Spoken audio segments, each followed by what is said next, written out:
All right, hello everyone. Welcome. Hope everybody is having a good day today. Everybody's staying safe and sound. Oh, getting some echo here. Hold on one second.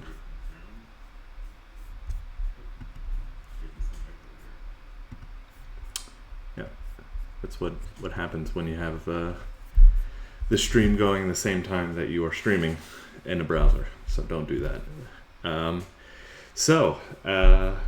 Just a real quick check-in with chat. Everybody can hear me. The sound quality is good. Once I hear from somebody that the sound quality is okay, then we can go ahead and get started. So hopefully that'll just be another minute or so. Cool. So we've got confirmation from the chat that the sound is good. Also means people are in and listening, which is awesome. Hello to everybody. Hope everybody is doing well. So what is today's stream about? What I'm going to be doing today is talking a little bit about Transmute in Rust and why it's incredibly unsafe.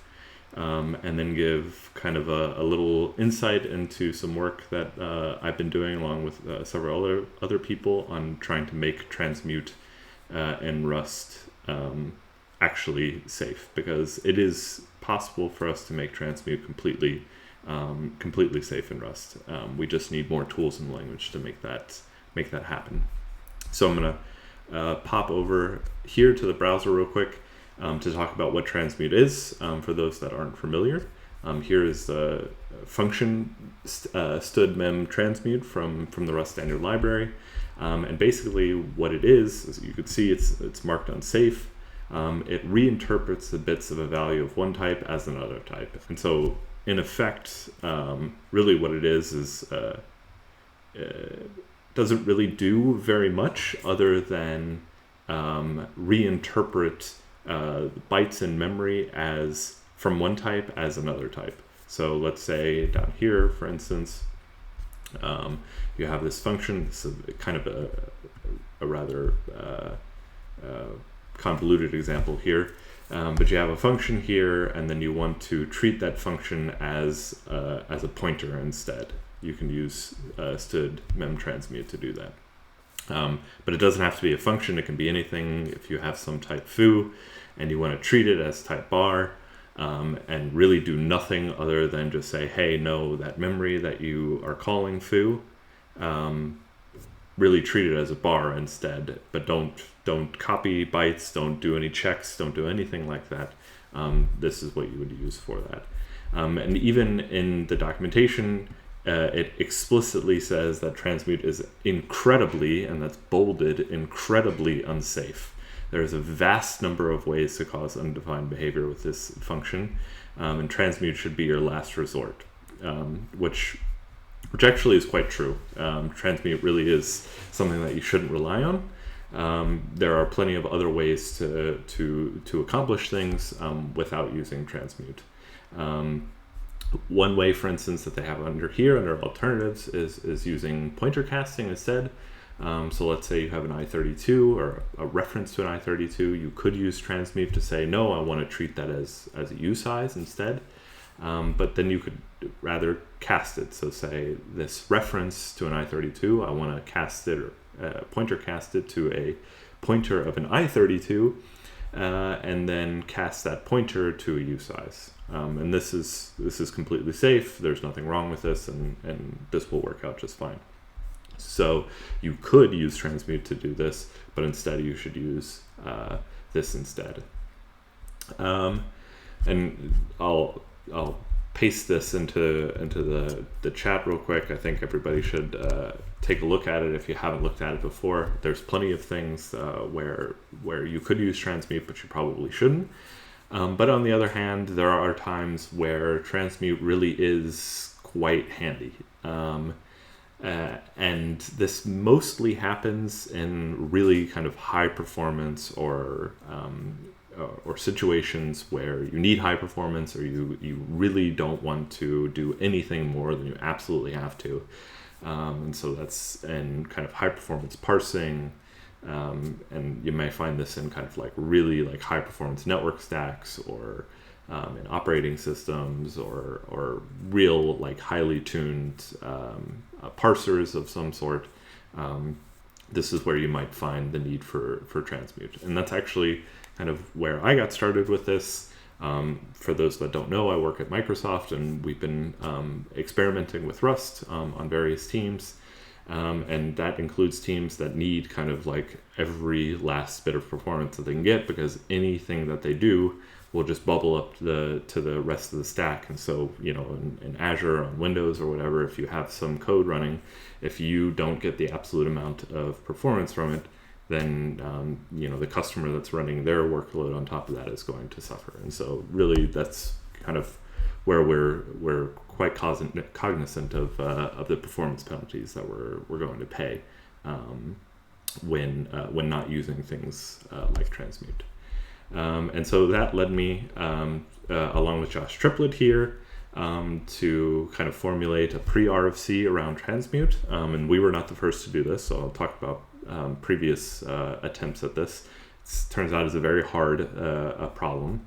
But really what this was about was trying to suss out all the causes of undefined behavior when using standard Transmute, and then coming up with some sort of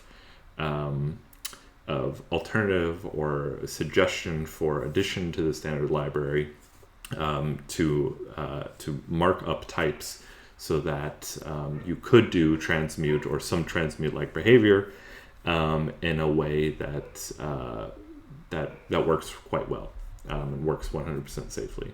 And if you're new to this topic, I think before even reading that pre-RFC, I would definitely encourage everybody to read this right here if you're into Rust at all, or low-level Rust specifically, from Alexis on basically how types are laid out in memory, or how ABIs are presented in Rust. And it goes through and talks about the anatomy of a type, depending on platform and things like that. We're going to talk about this today quite a bit. Is the type sized? What is the alignment of the type? And for those that are not familiar with alignment, this is what offset in memory is a type in. And it turns out that types can't just be at any point in memory. Types have a specific point where CPUs will be happy that they're kind of located there, so that they can work efficiently with them. And so to be well aligned for a type means that it ends up on that on kind of a memory boundary that works well for that type. So for instance, U8s, they're 1 byte big. They have kind of no alignment concern. They can end up basically anywhere, modulo some small concerns. But U32s, which are 4 bytes big, need to end up on a kind of a 4 byte alignment. And so you can read all about that there. Then there are offsets. So for instance, structs in Rust, if you just kind of declare a struct like you see here, with X, Y, WH, it turns out that the Rust compiler can do whatever it wants in terms of the order of those fields in memory. It doesn't need to keep them in the field that you declare them, which most of the time you don't really care, because you're saying, my rect.x, my rect.w, and you leave it up to the compiler to know, okay, where is that W field, where is that X field in memory, and I'll find it out for you. And you can leave it up to the compiler to do smart things, to kind of reorder them in a way that would make the type as performant as possible. Of course, that's not always what you want, especially if you're doing FFI and you want to pass from Rust code into, let's say, C code. You need to say to the Rust compiler, no, like the order of the fields that I declare here are exactly where I want them to be, and I know exactly where they will be in memory from the start of my type in memory.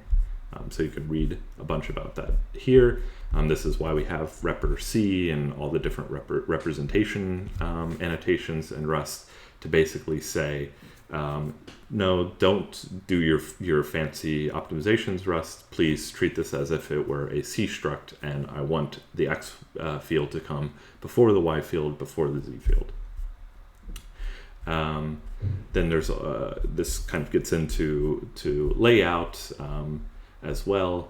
And you also have ABI, which is very interesting in the fact that types, how they're actually passed from into functions can depend, even if you think that types are basically the same, like this U32 type here that's inside of a struct. They should be passed, you would imagine, passed into a function in the same way, because this is a struct, but it's, covering up a U32 here. So, we always say that new types basically provide no kind of performance penalty on top of the type that they're wrapping here. But that's not always true in terms of certain platforms. Passing structs into functions may be different than passing numbers into functions. They may be passed in memory versus passed into a register and things like that. And so if you want this type to be passed just like a U32 would be passed into a function, you need to use repr transparent instead of repr C. This is, again, I'm not going to go into full detail here, but this is like, I personally wasn't really super into this topic before reading this blog post, and kind of opened up my eyes to a whole new world of how Rust lays out its types in memory. Okay, so before I move on from that, that's kind of introduction to what Transmute is and things like that. Any questions from chat or anything like that I can answer?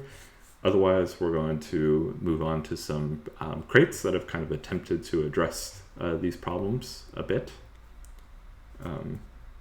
I'll just wait just 1 second.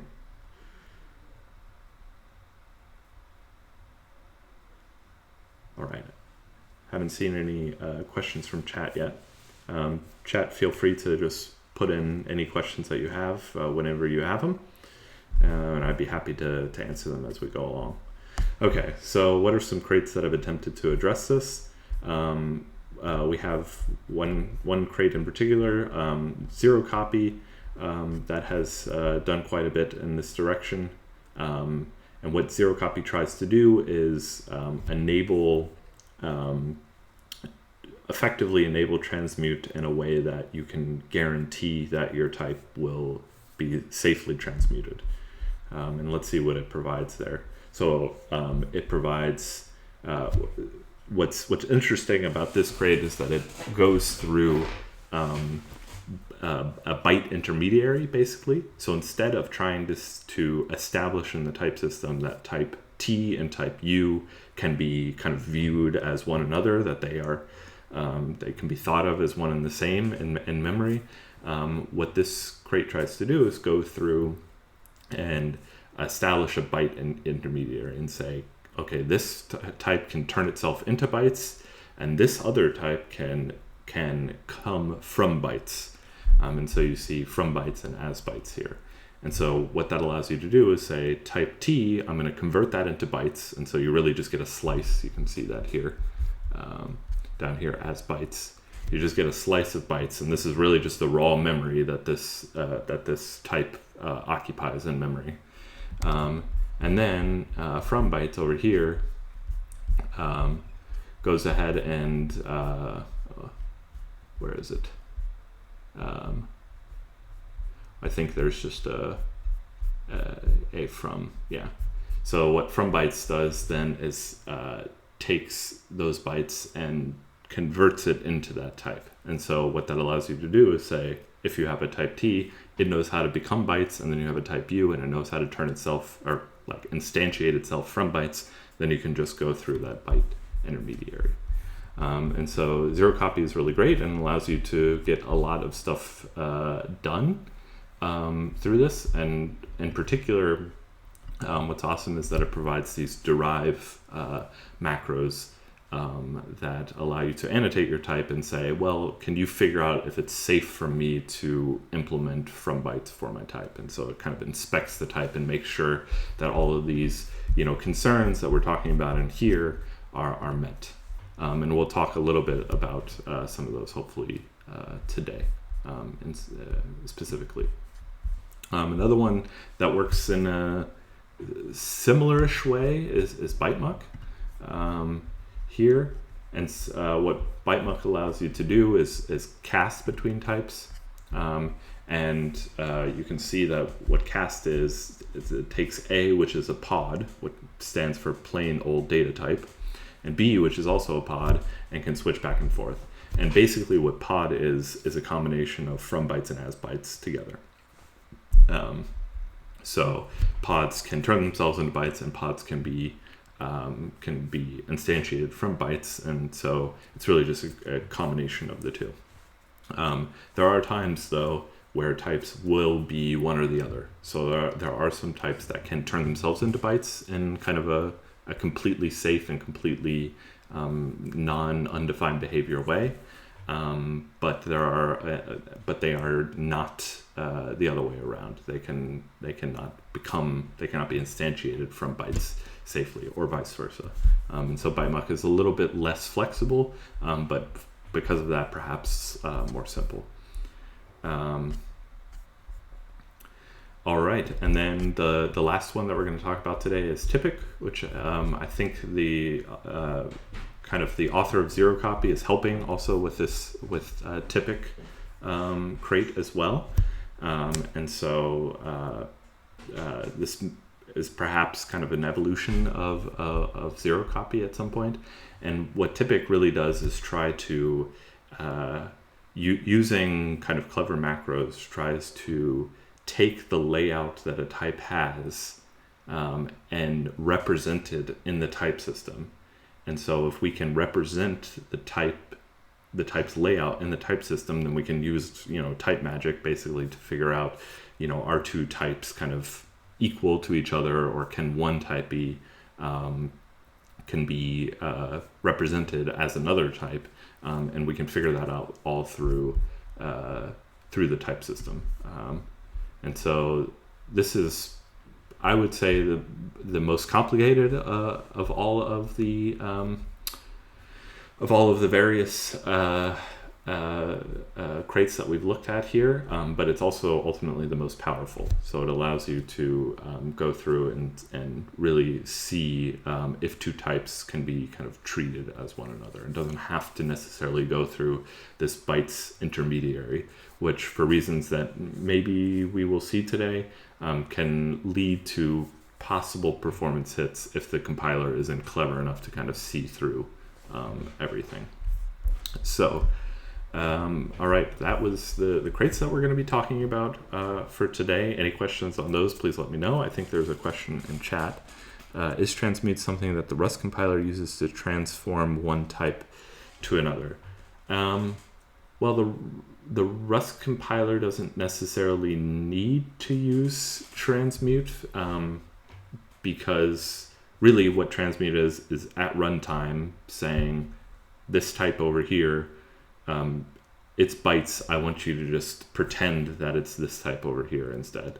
And so the Rust compiler doesn't necessarily need to do that, or I'm not really sure if I'm understanding the question 100% fully, because the Rust compiler, I'm sure, probably does use Transmute here or there internally when it's compiling stuff. And then, of course, once you compile your program, there's no runtime, so there's no need to use Transmute anymore, because, yeah, it's just your code. So if you can perhaps clarify your question, that would be, I'm not exactly sure what you mean.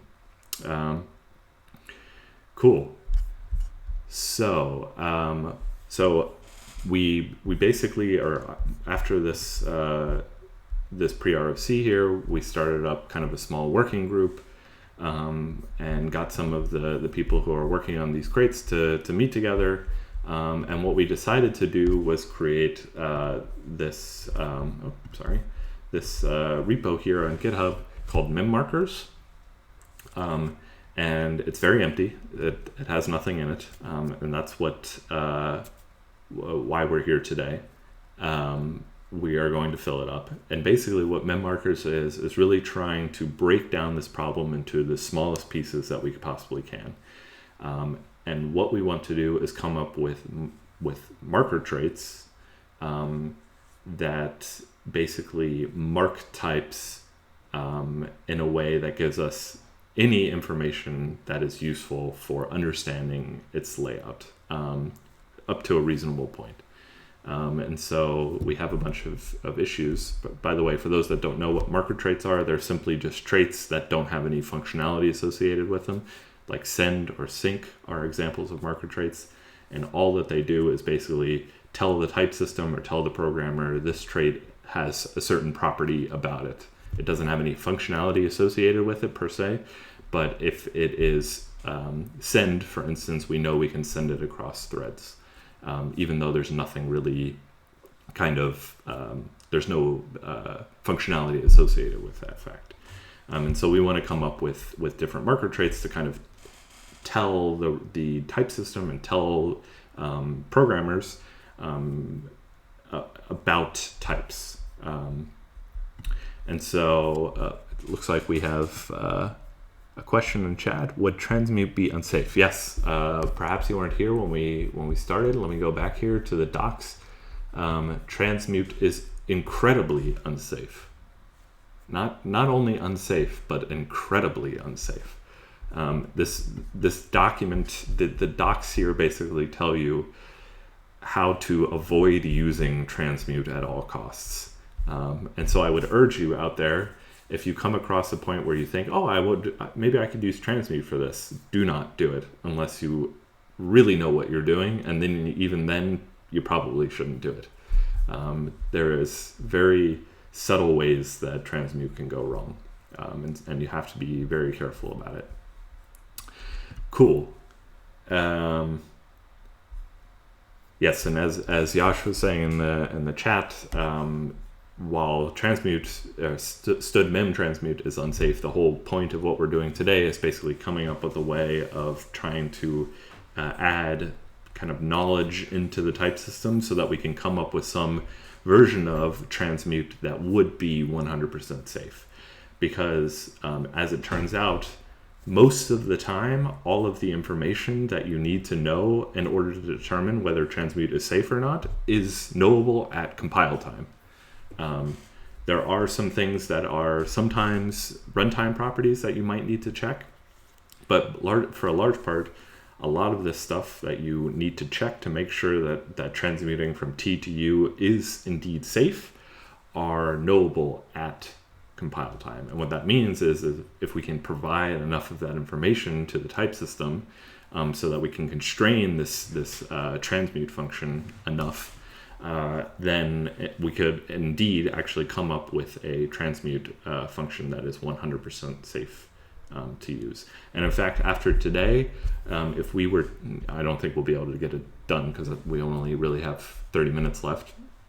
But if we were able to get from bytes and to bytes done today, then we could create a version of transmute that doesn't work for every single type where it would actually be safe. It's a conservative version of transmute, but we could actually come up with a transmute that works 100% safely with these two traits that we're going to be talking about.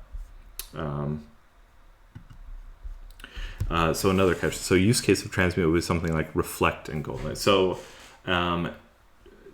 I'm not really 100% familiar with reflect and Golang, but if I understand what it is runtime type reflection, and that basically allows you at runtime to ask a type, hey, or ask a value, what type are you?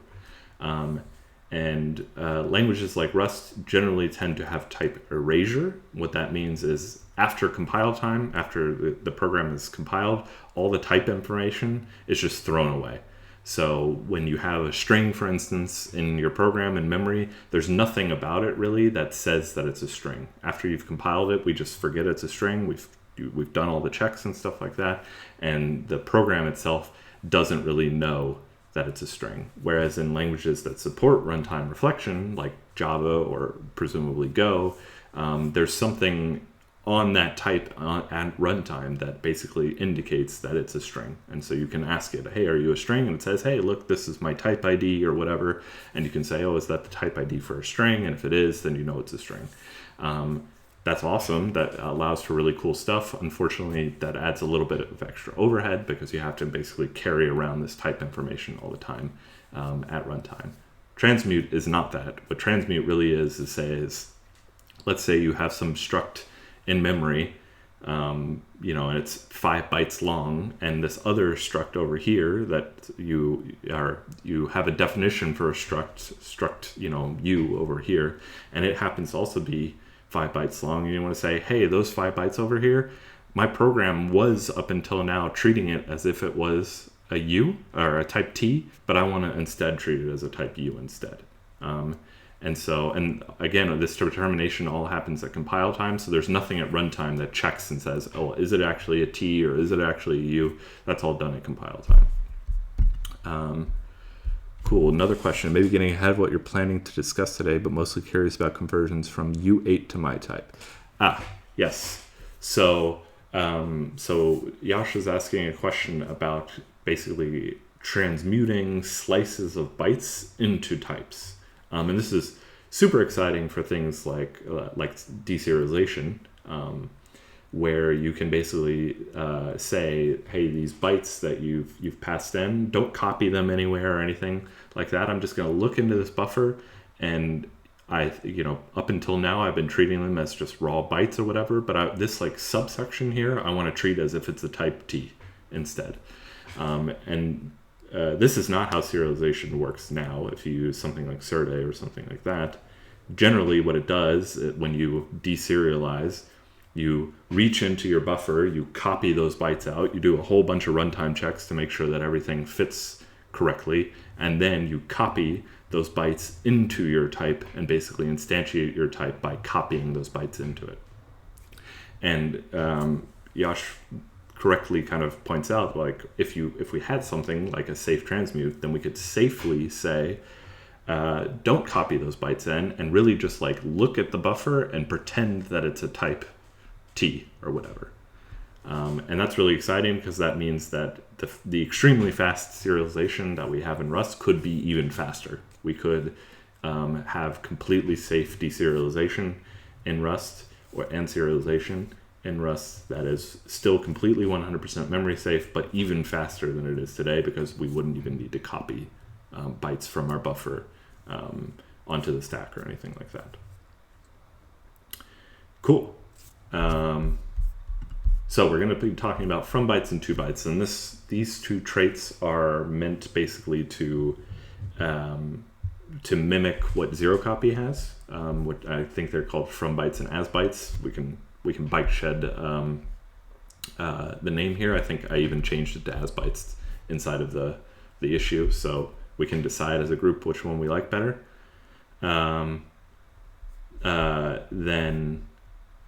What these are basically doing is saying if a type implements as bytes, then it is completely safe for you to view that type as bytes. It's completely safe for you to say that type is the same as a slice of bytes that is sufficiently long.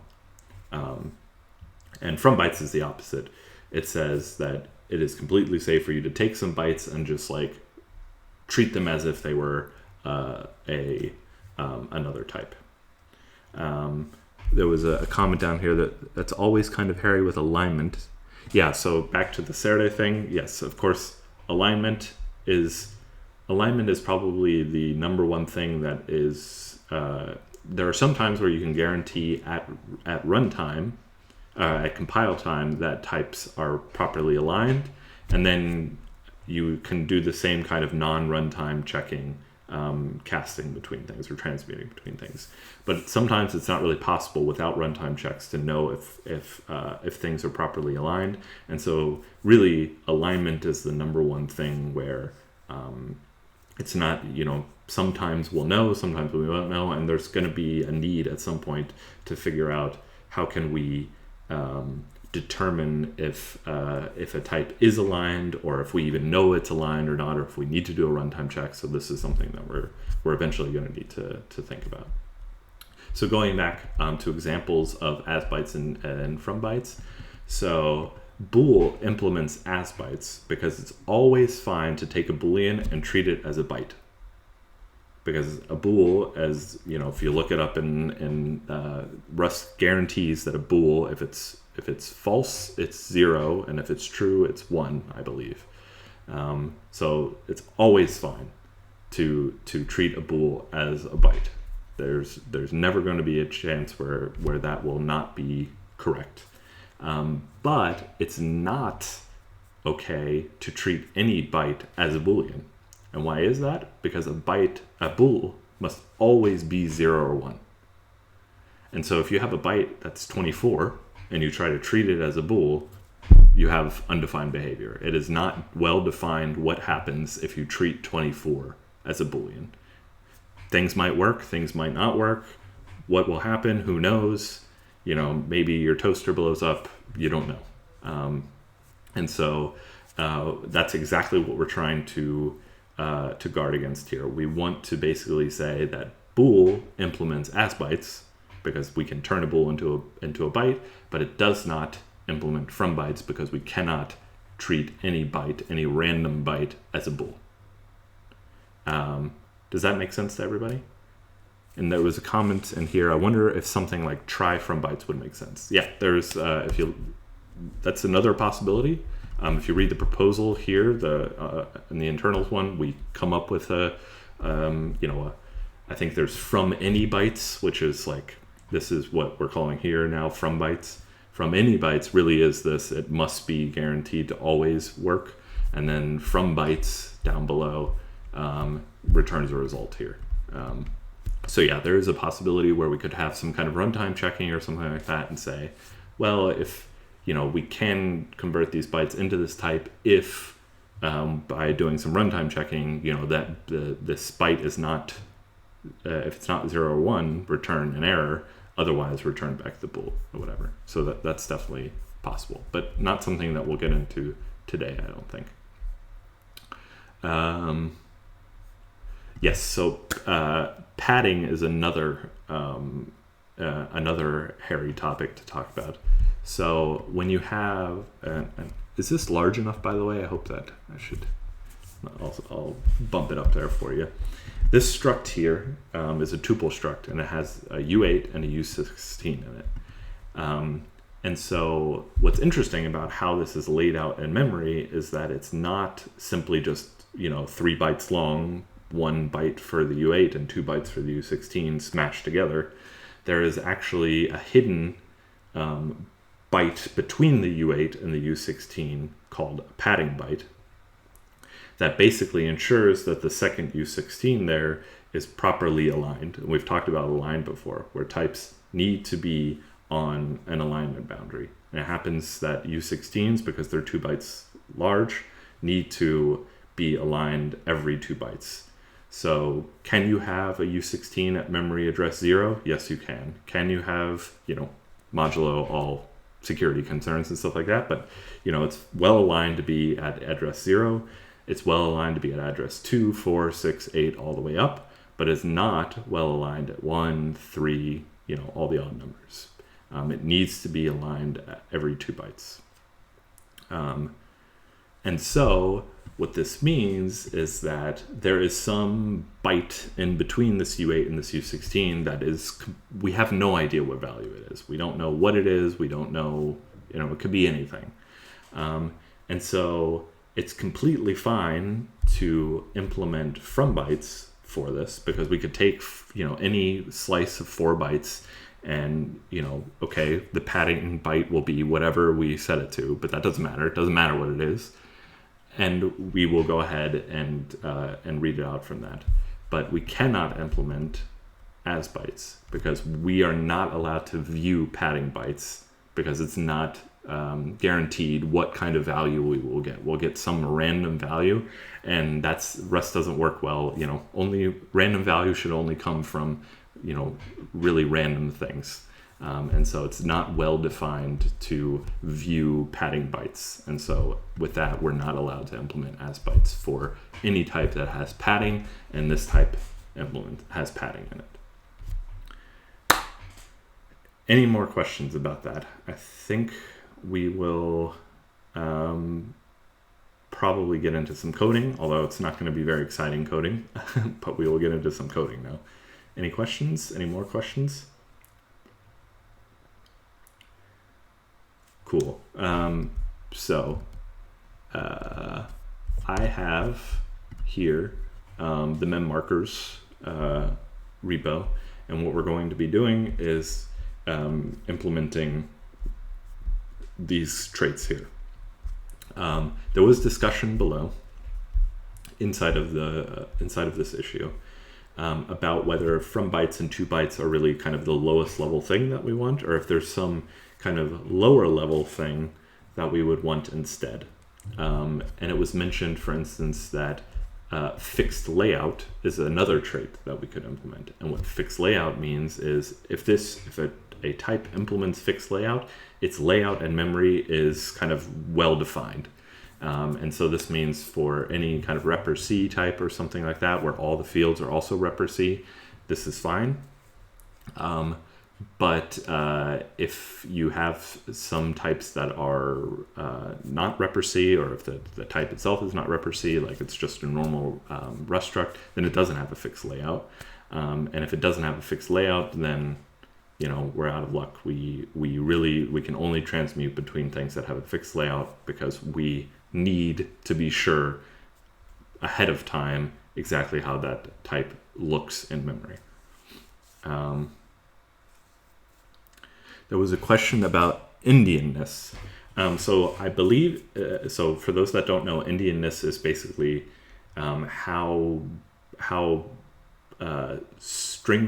types that are larger than 1 byte are kind of laid out in memory. And so if you have a U16, for instance, which is 2 bytes big, is the most significant byte at the lower memory address or at the higher memory address? That's what Indianness is. And so little endian architectures mean that, and I always screw this up, so chat, correct me if I get this wrong. Little endian means that the lower memory address is the more significant byte, which is kind of our natural ordering of how we read, at least in English or most kind of Western languages. We read the most significant byte first, and then the least significant byte second, and big endian is the other way around. And so depending on the architecture, you might have one or the other. This Indianness is mostly out of scope for this because we really just assume whatever the native Indianness is of the architecture that you have. And so if you're running on a machine that's little endian, then you can just assume that all your types are going to be little endian, and so you don't need to worry about that. That was common. For a specific compilation, even a Rust type is always laid out the same. So the question is about, does it make sense for 2 bytes and from bytes? I believe the reason for that is you don't know about padding then. You don't know where padding will end up. You don't know where padding will be. It's completely independent of, so Rust is, if you do not give a specific representation to a type in Rust, then Rust is free to pack that type, meaning get rid of all padding. It's free to add padding wherever it wants to. It's free to do whatever it wants. And that's the whole thing here. We need to be exactly sure every time where things will be. And this is particularly true later on when we get away from bytes and 2 bytes, because then you want to be able to line up fields together and make decisions on, do 2 fields actually have the same representation for each other? And so if you're transmuting between 2 types where the second field are both bools, then that's fine to do because you know that they're both booleans. But if the layout could change, then you can't always do that. And so yes, we definitely want to make sure that we have a fixed layout for this. It's possibly interesting to know if there's some ways to do safe transmute with only rep or rust types. That's something that I haven't given a ton of thought to, but we could also talk about that. Okay, cool. So I don't know how we're going to do this. I think the easiest thing to do is to, when we get rid of this, well, we can just, I guess we can keep it for now. We'll have some tests. I don't know, actually, we probably won't have any tests. This is going to be very, very simple. Because really all we want to do is basically define unsafe traits. So if we wanted to, for instance, do this fixed layout one here, so, now we're done. And basically with this, I guess we gotta make it pub unsafe. This is our fixed layout trait, and it's already done. And so users of this library can then say something like unsafe impl fixed layout for U8, for instance. We'll end up doing this here, but this is fine. U8s always have a fixed layout. We know ahead of time what their layout will be. So I guess we could just go ahead and do a macro rules fixed. And then just do this. And then say that we are going to do, I think it's like that.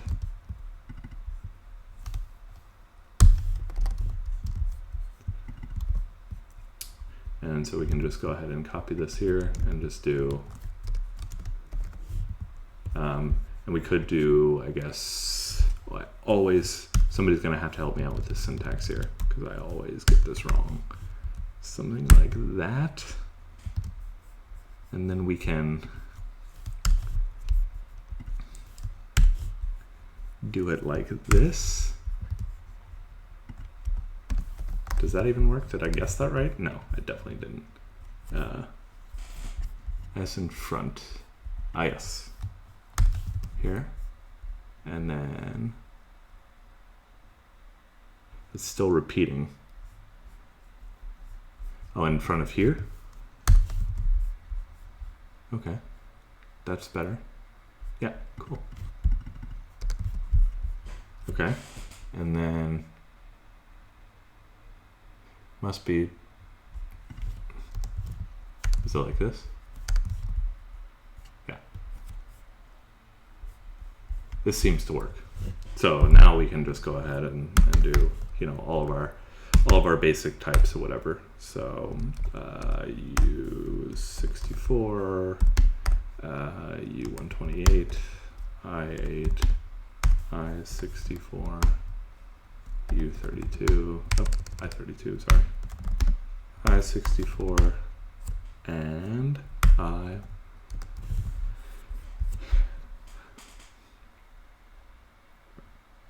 Oh. There we go. Let's bump this up a little bit. Cool. So, okay, there's a question here.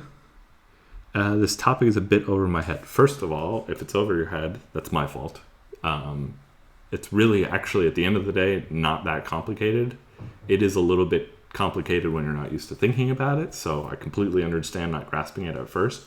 But please ask questions because, at the end of the day, this really is not complicated. It's really just about numbers in a big array and how you treat the numbers. So definitely appreciate any more questions. It's totally my fault if you're not understanding it.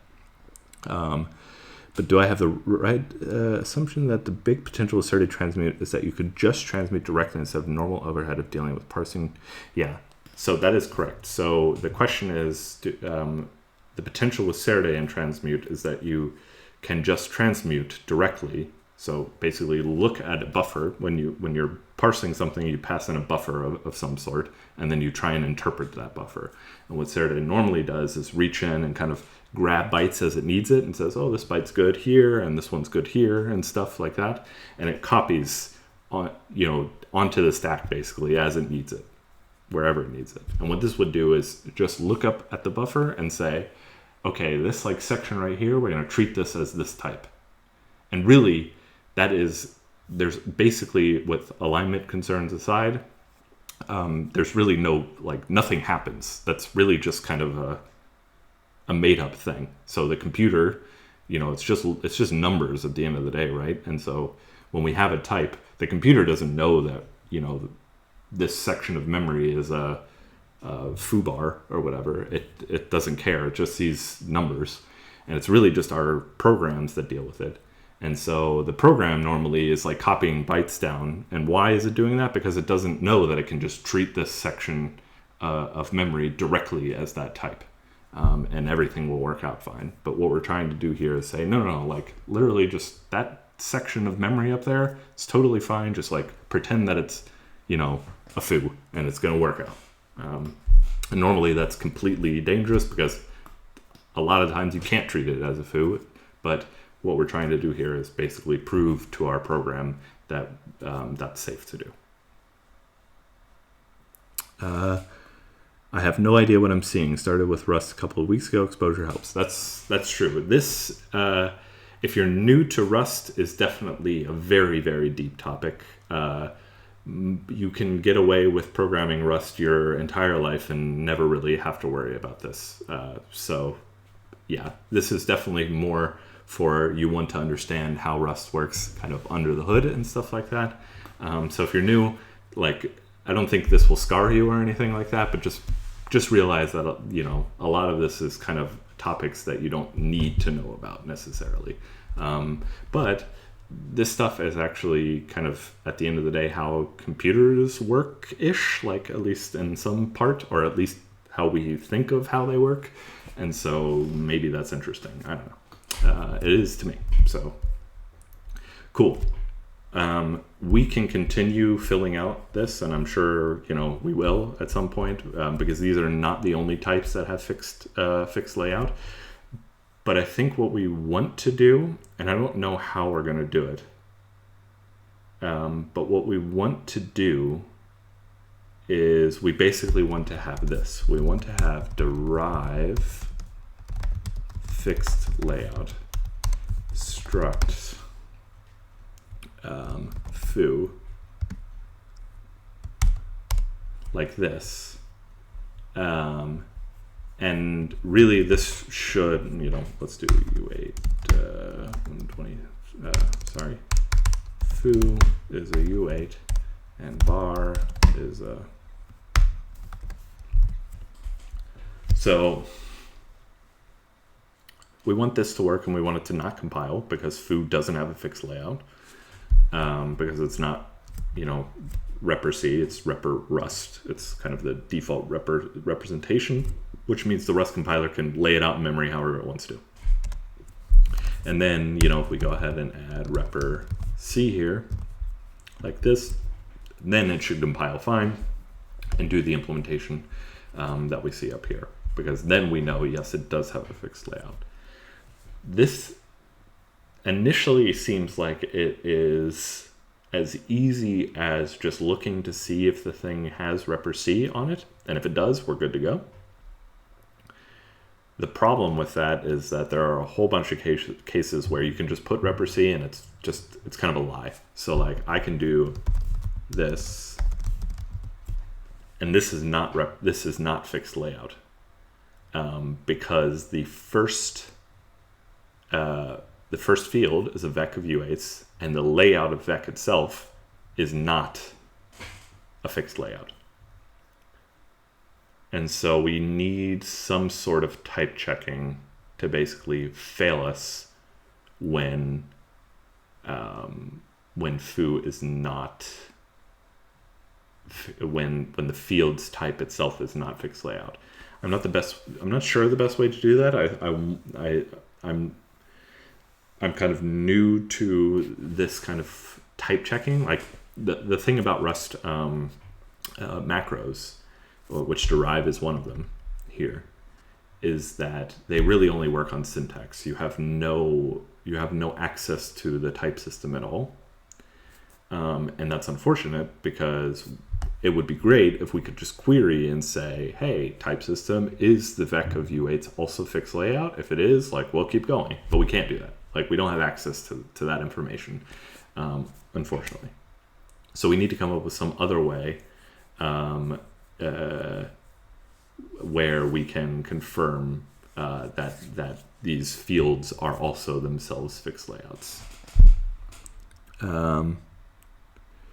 So still need to carefully read that blog post, but I think I get the big picture at least. That's good. Yeah, the blog post helps. I mean, it explains it much more thoroughly than I do. And if you read it and still don't understand, please reach out and ask questions. I'm happy to answer.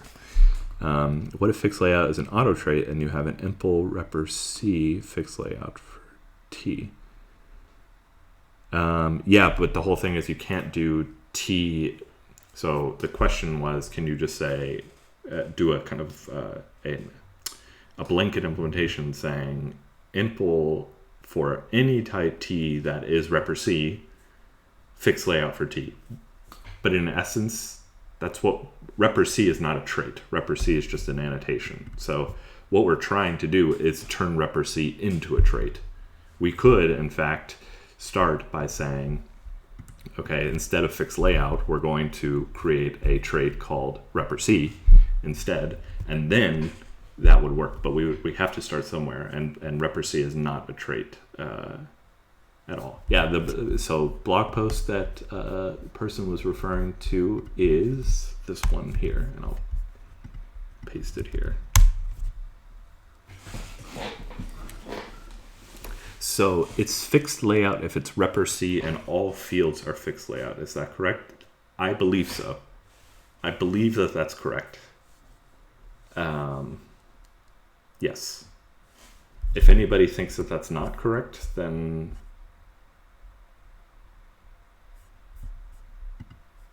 well, repr C would be the trait you implement. Yeah, so I see what you're saying. Repr C would be the trait you implement by the Derive. Yeah, we could do that. The whole thing is fixed layout is not only repr C. So we want to do this one and have this work, but presumably this here should also work. Repr U8. I believe this should work.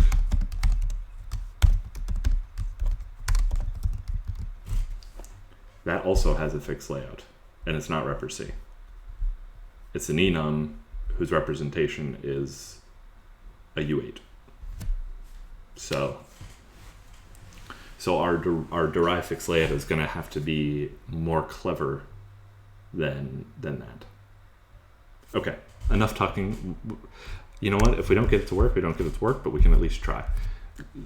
So as far as I understand, we're going to need another crate now that is a proc macro crate, because we can't just implement the proc macros in this, because these Derive macros are proc macros. They need to be in their own crates. So I'm going to just do this real quick. Let's see. I normally just have another terminal open, but I wanted to keep this all inside of VS Code for the most part. So cargo new, we'll just call it macros from now. Oops.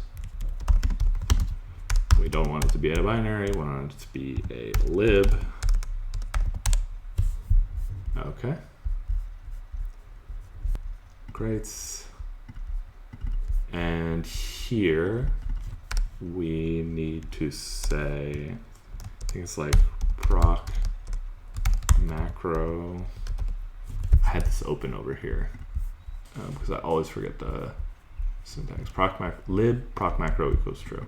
So in lib proc macro equals true. And then there's definitely some dependencies that we want. So normally when you're doing a macro, there's kind of two dependencies that are not strictly necessary, but like very, very helpful. And that's sin and quote. Sin is for parsing, and quote is for kind of constructing Rust code. We don't need quote because we do need quote, unfortunately. We won't be generating very much Rust code, but we will be generating just a little bit. And so if I go here and say quote, oh, my monitor is about to turn off. There we go. Cool. So we have quote here. We can just copy this in, and we also need sin for parsing the Rust code. Cool. And I'll just go ahead and do this. Great. And then inside of here, we just need this.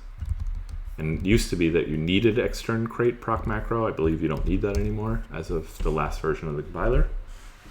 And so you should be able to do it like this. And we need to declare that it's a derive like this. And what do we call it again? Derive fixed layout.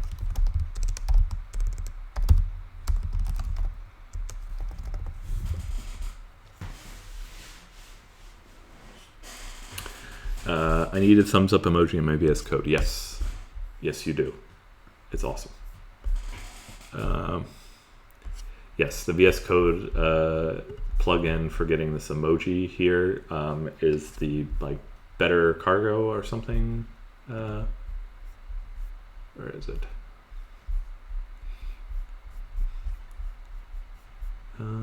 Crates. This one. If you implement that, then it just checks and sees if you have the latest version of the crate and gives you a thumbs up if you do. And if you don't, it tells you what the latest version is, which is cool. Awesome. Okay. And so now what we need to do is parse. So basically how proc macros work is you get a stream of tokens in. You basically just get random like syntax tokens into your function, and you're expected to return back another stream of tokens. And so this is a very, very low level. All you're getting is tokens. It's unparsed. It's really just, it passes the tokenizer, and that's it. And so you know very, very little about it. And that's where sin comes in, is it acts as a way to go ahead and parse your input stream, so you can kind of start making sense of it. So we can go to sin here, and here's an example here that is doing a derive macro. And basically, we can use this parse macro input here as derive input. Let's give that a try and see what derive input is. Granted, it's been a hot minute since I've done a proc macro, so this is going to be fun to see how this all works out.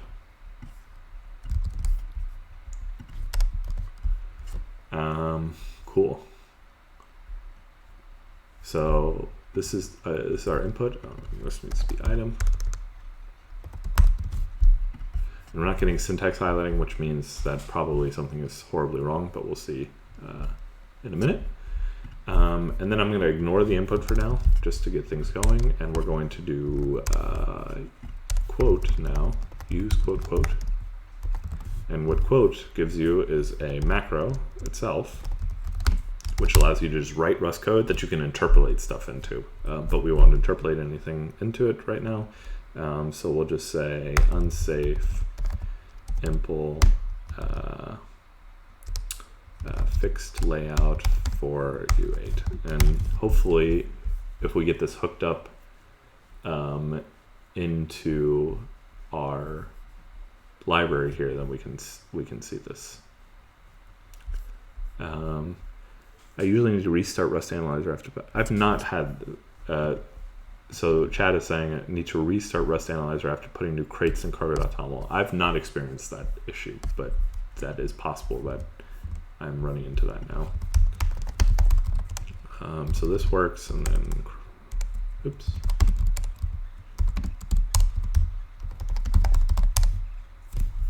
Let's pull in our crates here.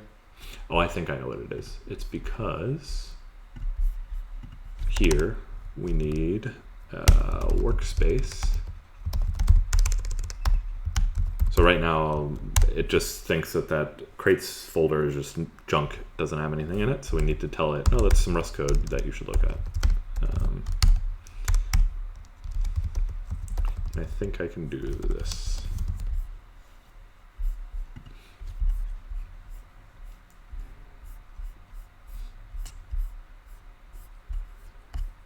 All right. And yeah, looks like it's building now. So hopefully we should end up getting the same. Yes, cool. So apparently this, you still need to do extern create proc macro. I'm not sure. Or you need to put it in your dependencies. I'm not sure what, I thought you didn't need to do this anymore, but maybe you still do. Cool. All right.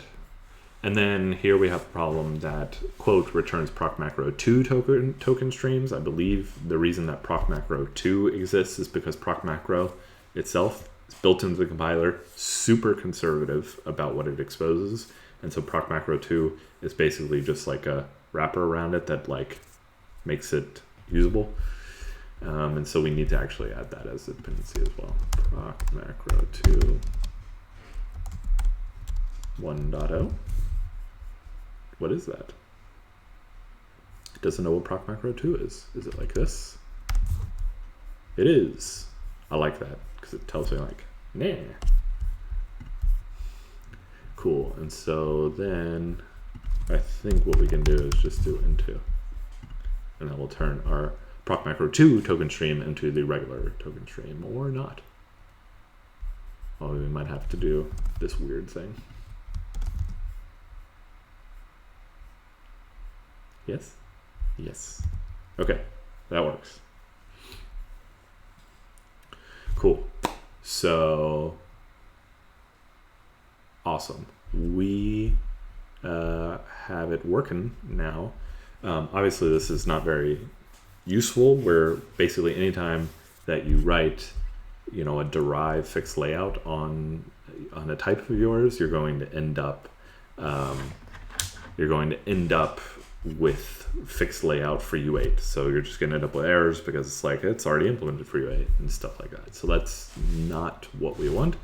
What we really want is to get, we want to fill this in with like type name, something like that.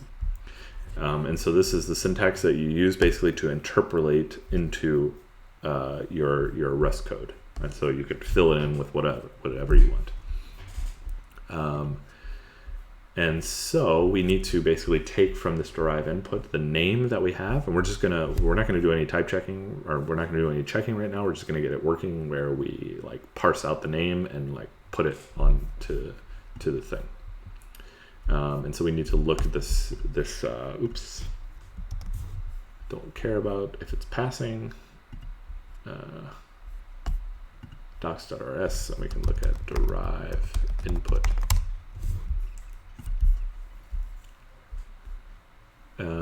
Cool.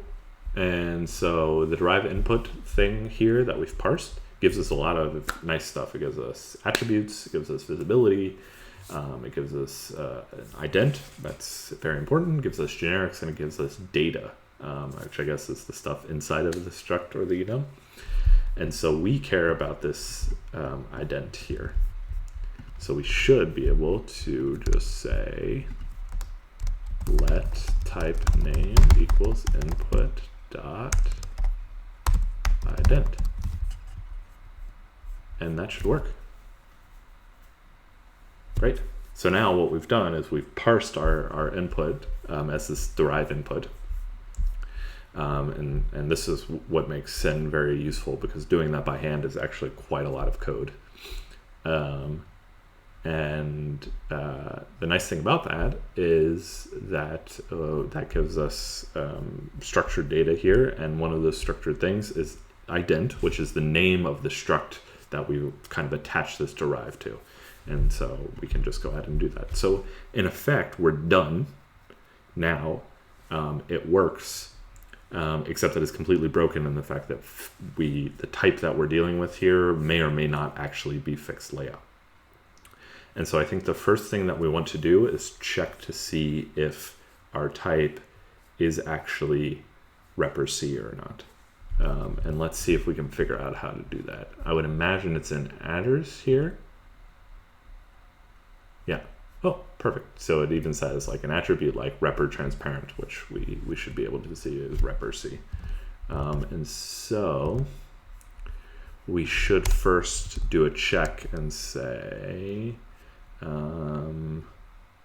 we can do input dot adders. It was adders, right? Yeah.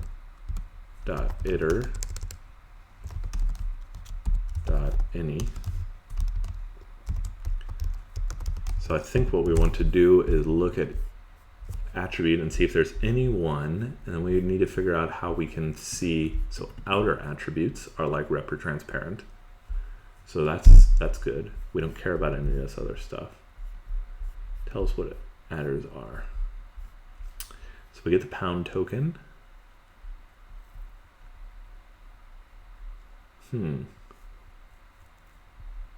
We might have to parse, because these attributes here can really just be kind of any. They're really wild.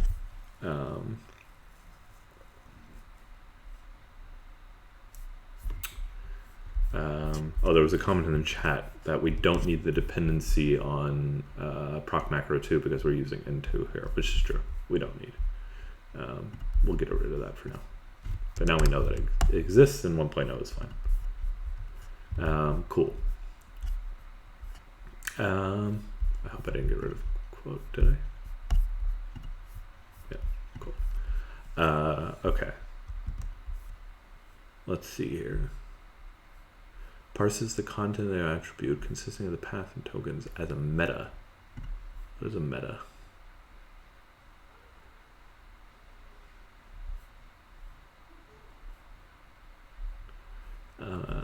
So meta is either a pass, a list, or a named value.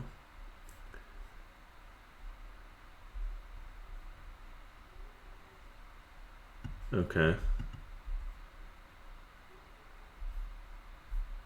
I guess it would be a path, but is there any kind of special support for reppers? Maybe there's not.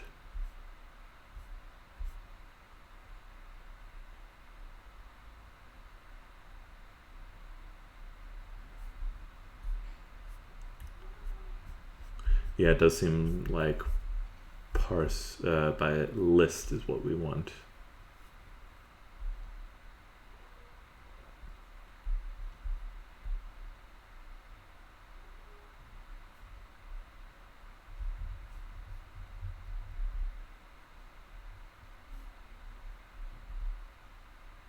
Yeah, let's go ahead and see what we get from here. So attribute dot parse meta, and for now we'll just go ahead and unwrap here. Go away. So here we have a meta now, and then we want to give ourselves more room here.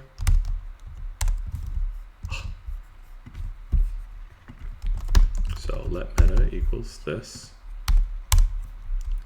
and then we want to match on the meta, and meta can be, we want it to be a list.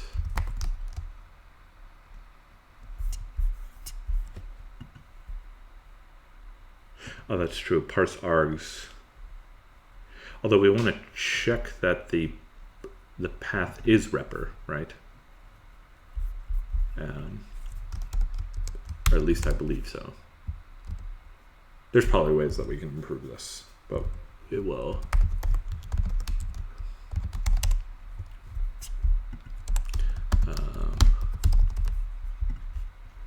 Okay. So we have a list here. And then we want to check that if list.path equals, I'm guessing we can't do this.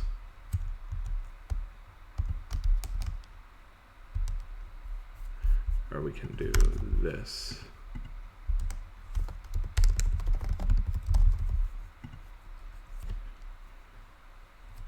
So we're checking if the path is repr. That's cool. We don't care about this paren token, and then we need the nested meta. Okay, and then if list.nested, I guess we don't know. What was it? It's punctuated. So punctuated, we can just go ahead and do first. So nested dot first. So this is inside of our repr, presumably. We're going to get the first thing because they're punctuated, delineated of some sort. And then unwrap that and just crash if we don't have anything there. We can clean that up later. We'll call it first. And what is this punctuated giving us? It's giving us a nested meta. And we can match on first and see if send nested meta, and then a structured meta. So meta is a structured meta item like copy, and lit is a literal. So we want meta again.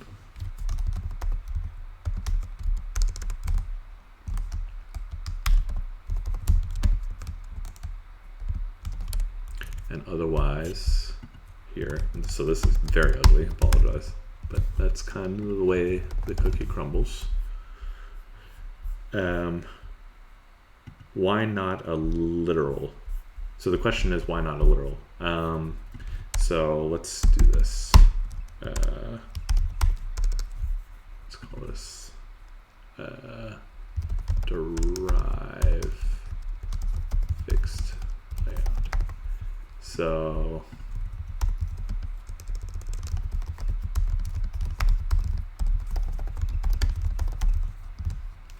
So my understanding is that what we will have is repr c struct foo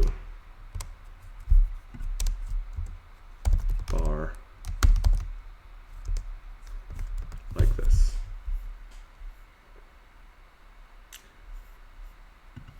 And what we're parsing right now is the C here. And chat is saying, why is this a meta and not a literal? My understanding of literals is that they really are Rust literal types, like literal, not identifiers, but literally like numbers, strings, true, false, the character, a character, something like that. And this C here is not a literal. It's not a string. It's not a number. It's really an identifier of some sort. It's not a string literal. So I believe we went to meta, but I could be completely wrong. So we'll see. So we're back into meta. And now what we assume is that it's a path, I believe. Yeah. We're gonna assume that it's a path. So now we match, I guess we can say here, inside of here, syn meta path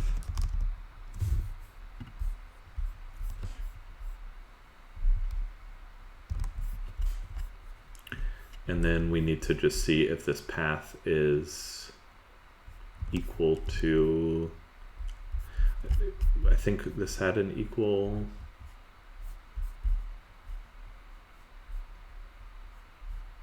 no, it doesn't look like it. So we need some way to compare. We need some way to compare this with kind of a string. Like it would be nice to say if p is something like this, then we, and I guess this can be just true, but we'll just do return true for here. This is so nested. Yeah, and this is where we're into trouble, in that paths cannot be compared to strings. So we need some way of like building up a path somehow.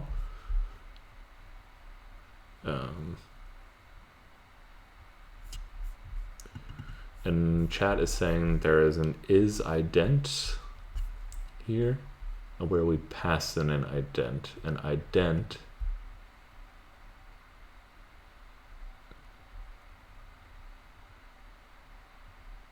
is partial equal I. And not partial equal. We'll try that. We'll see. Dot is ident.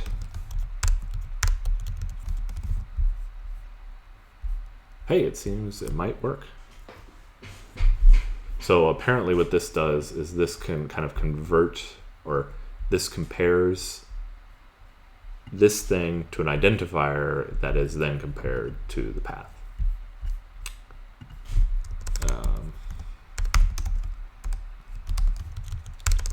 So hopefully this works.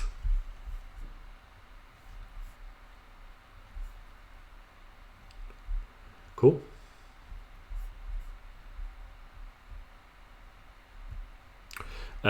Any questions from the chat about what we've done so far? I think what the last thing to do really is to check that this works. And once we do that, I think we'll start, because it is a long weekend and I am excited about getting started for the long weekend. What I would love for everybody to do also is let me know what you think about this stream, and if you would like me to do it next week, I would be happy to do that. So please give me your feedback, or if you want me to stream about something completely different, that's also cool too. Thanks chat for catching the falsehood here. Appreciate that. Cool. So now we need a way to actually test this. What I believe I want to do is set up a testing infrastructure for this, so that we can go ahead and really get down to it. So now I'm trying to think off the top of my head what. Quick tip. If you need anything related to macros in Rust, then what you need to go to is David Tolnay's GitHub, because all these crates that we're using were made by David Tolnay. So he definitely has most of what you need. And what we need here is try-build. And what try-build does is allow you to do some UI tests for compiler diagnostics, meaning you can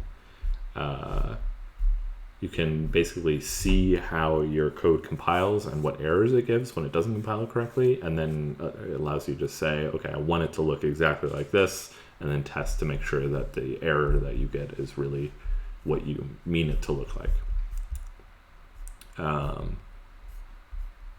And so what we need to do is get this set up, and this unfortunately is not 100% just the, so we need try build under dev dependencies.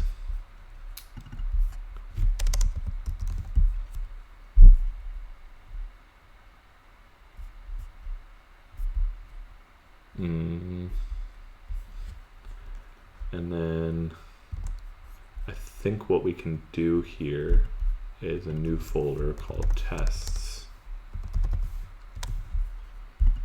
and a new file called diagnostics.rs. And so what this does is tries to compile whatever inside of test UI. And so we can create a UI folder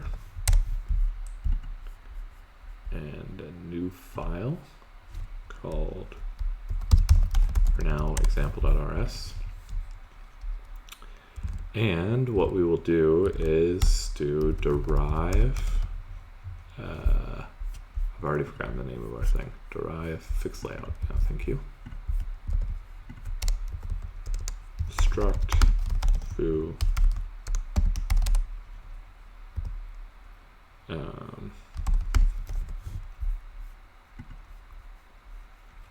and then I think we could do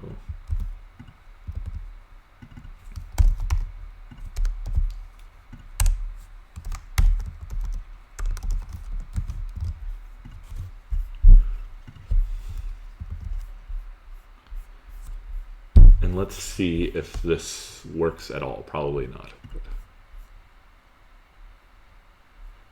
Okay, it ran 0 tests, so that's not what we wanted. Is it tests?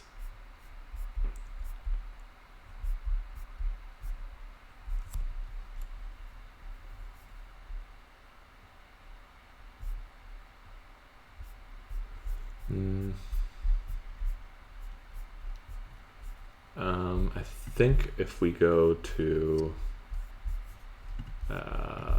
repositories, workshop, Chad is saying it might be a Rust Analyze, but Rust Analyze is getting a lot of hate today, so might be. That is always true. It might be Rust Analyzer, but I'm gonna assume it's me. So here's Proc Macro Workshop here, which is also awesome resource if you're getting into proc macros. And this here is the proc macro for Derive Builder. Here's tests. Let's see if the cargo.tom will have anything. Yeah, needs this.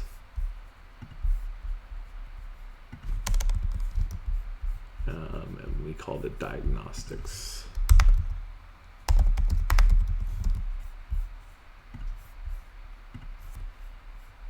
No, didn't work.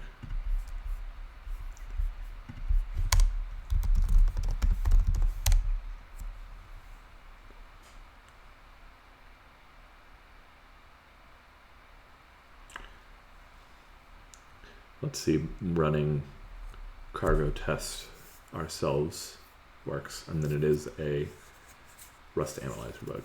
We can all be happy.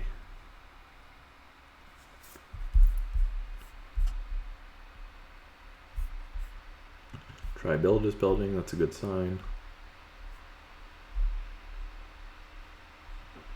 I don't know what happened there. 0 will filter out and it's building something. Oh, there we go. Cool. So main function not found. We gotta add a main function apparently. Yes, and here they probably just added a, yeah, like this.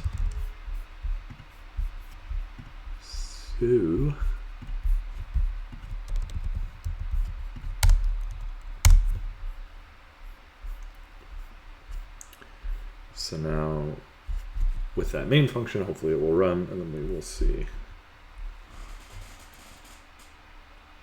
Could not find fixed layout, Derive macro. That makes sense. What we want here is use,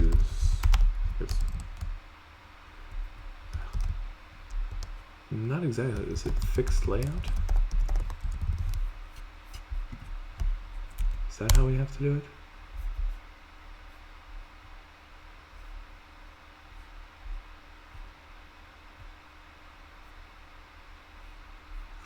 Expected trait found Derive macro fixed layout. How?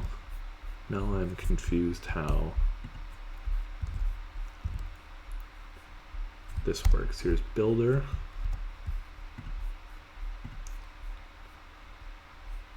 Proc macro Derive fixed layout.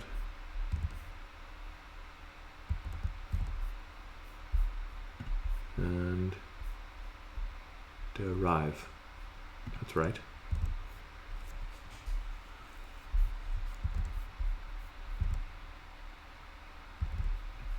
Didn't think that this name had anything. This name shouldn't matter.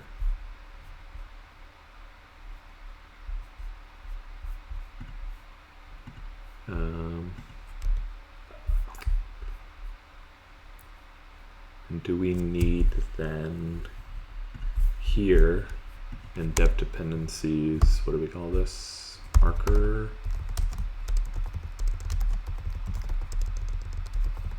traits, what do we call this? Mem markers.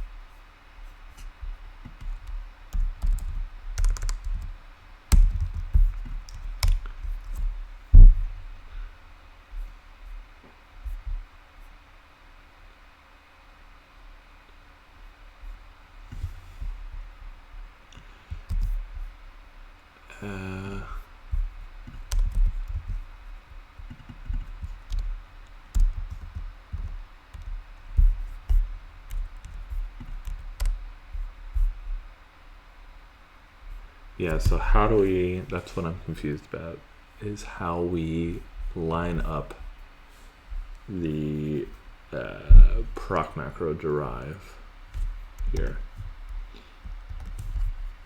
This I have forgotten.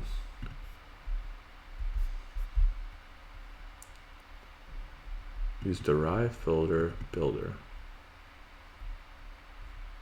Yeah, you would expect this to be this actually.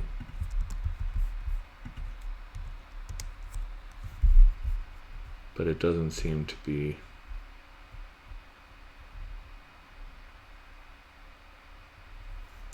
Sound Derive macro mix, because that's exactly what this is. This is the Derive macro, and we're putting it in the Derive here.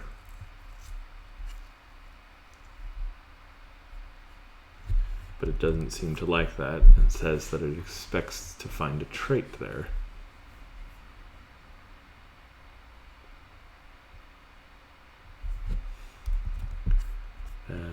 And chat is saying the Derive quote needs to,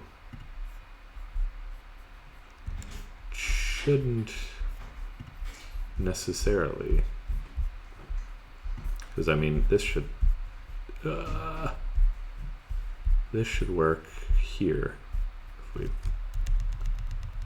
if we just do this and put item like that.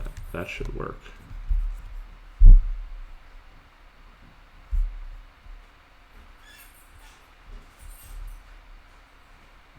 Okay, that did work.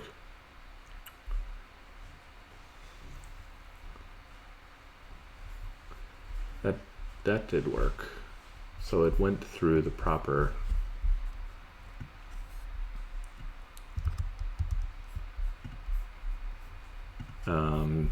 So potentially what's happening here is chat seems to think, and now I'm starting to think that chat knows what they're talking about, that this needs to be here like,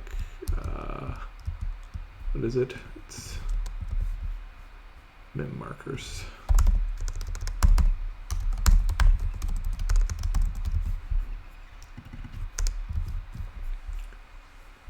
So will this work is the question.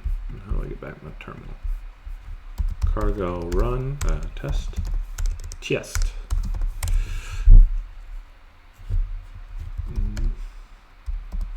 Not in the right place.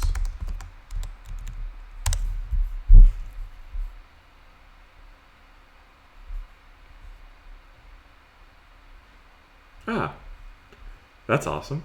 It expected test case to fail to compile, but it succeeded. Amazing. That's good. So then what we can do instead of returning false, what we do here is say let can derive equal, and if can derive is false, then we panic with no, just like that. And we'll see if that